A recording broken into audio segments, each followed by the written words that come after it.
Hai teman-teman, apa kabarnya? Semoga teman-teman dalam keadaan baik, sehat, dan selalu ditambahkan rezeki, sehingga teman-teman bisa melunasi utang-utang dan kredit-kredit yang belum dibayar. Amin. Untuk video ini saya mencoba membuat video storytelling dari kisah seorang perawat wanita di negara Jepang. Saya akan mencoba menemani teman-teman dengan cerita kriminal yang terjadi di seluruh dunia.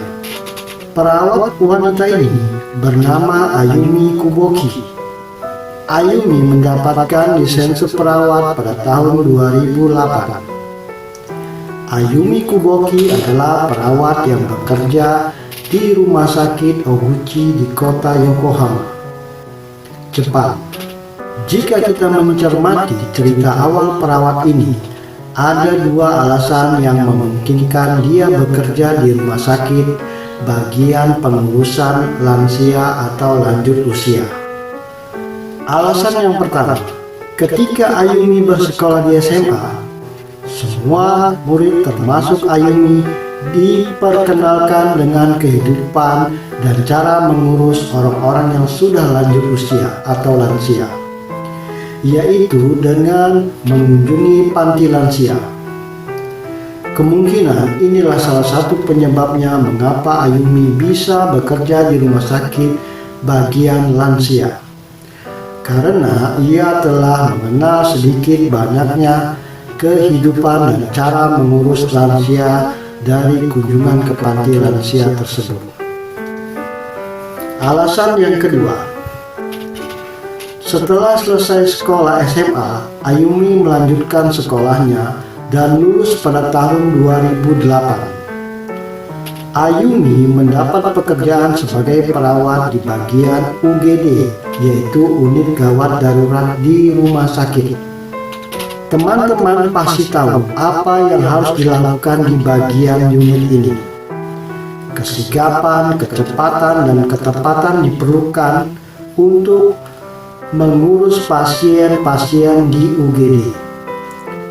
Mungkin pekerjaan ini banyak tekanannya sehingga membuat siapapun perawatnya yang tidak ingin situasi seperti ini tidak akan betah bekerja di bagian unit ini.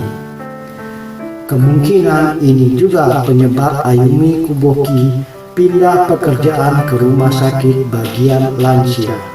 Setelah bekerja di rumah sakit bagian UGD, selanjutnya pada tahun 2015, Yumi Kuboki bekerja di rumah sakit Oguchi Yokohama di bagian pengurusan lansia. Lebih kurang setahun, ia bekerja di bagian ini, sampai suatu hari di bulan September 2016 di lantai 4.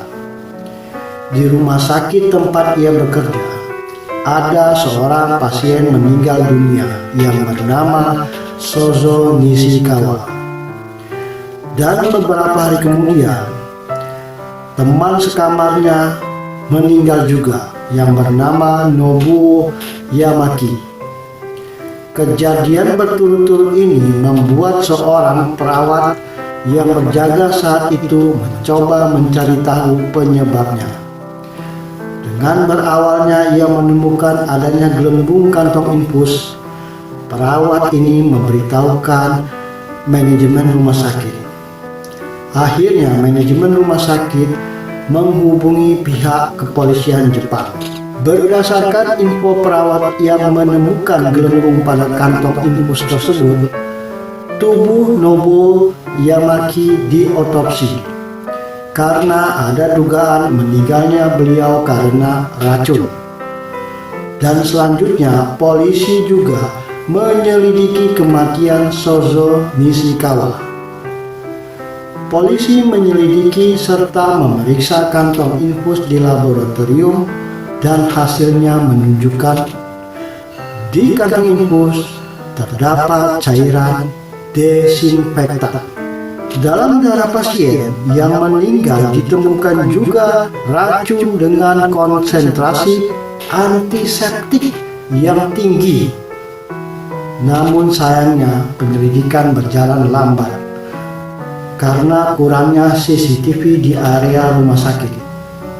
Tapi polisi tetap melanjutkan penyelidikan sampai akhirnya menemukan 10 kantong infus di tempat penyimpanan kantong infus di rumah sakit.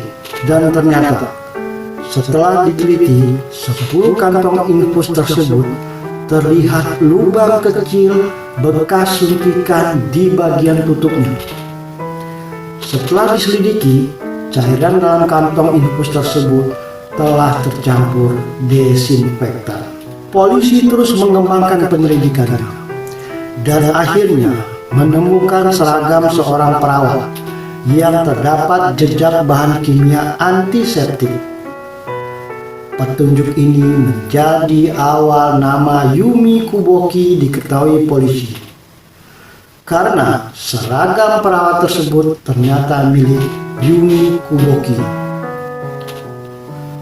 2 tahun setelah ditemukan cairan desinfektan dengan semua petunjuk dan bukti yang didapat, polisi menangkap Yumi Kuboki pada bulan Juli 2018. Dalam proses penyelidikan dengan polisi, Ayumi Kuboki yang berumur 31 tahun saat itu mengaku telah menyuntikkan cairan desinfektan ke dalam kantong infus 20 pasien lansia. Tujuannya mencampurkan zat antiseptik ini agar bisa mengatur waktu kematian pasiennya. Dia berharap tetesan racun masuk dan membunuh pasien ketika dia tidak sedang berjaga. Karena jika pasien mati di saat dia berjaga, akan merepotkan dirinya, yaitu dengan tugas membuat laporan tentang kematian pasien secara rinci, menghubungi dan melapor kepada keluarga pasien, dan mempersiapkan segala hal yang berkaitan dengan pasien yang telah mati tersebut. Akibat kejahatan ini, Ayumi Kuboki diseret ke pengadilan dan terancam hukuman mati. Teman-teman, ada beberapa hal yang dapat kita waspadai dan jadikan pelajaran dari kisah ini.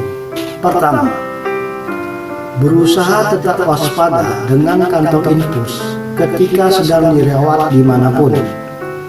Periksa seteliti mungkin kantong tersebut, apakah ada bekas suntikannya atau tidak. Bicaralah baik-baik dengan pihak penyedia pelayanan.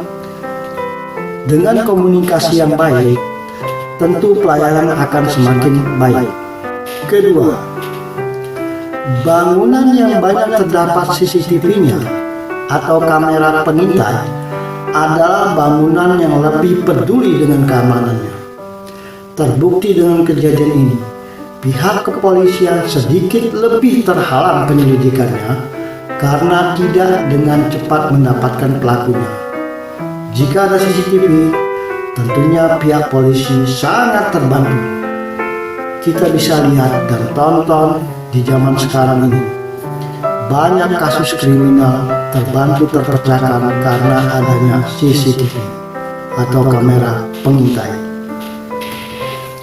Yang ketiga, salah satu contoh kejahatan yang terjadi dan dilakukan oleh orang terdekat dengan kehidupan kita, yaitu contoh di kejadian ini. Perawat selalu bertemu dengan pasien. Siapa yang bisa mengira orang yang seharusnya merawat dengan baik malah melakukan hal yang jahat? Jadi teman-teman, tetaplah waspada, jaga kesehatan, dan selalu berusaha yang terbaik. Ingat, usaha tidak akan mengkhianati hasil. Do the best saja. Terima kasih telah menonton video ini. Nantikan video selanjutnya. Sampai jumpa.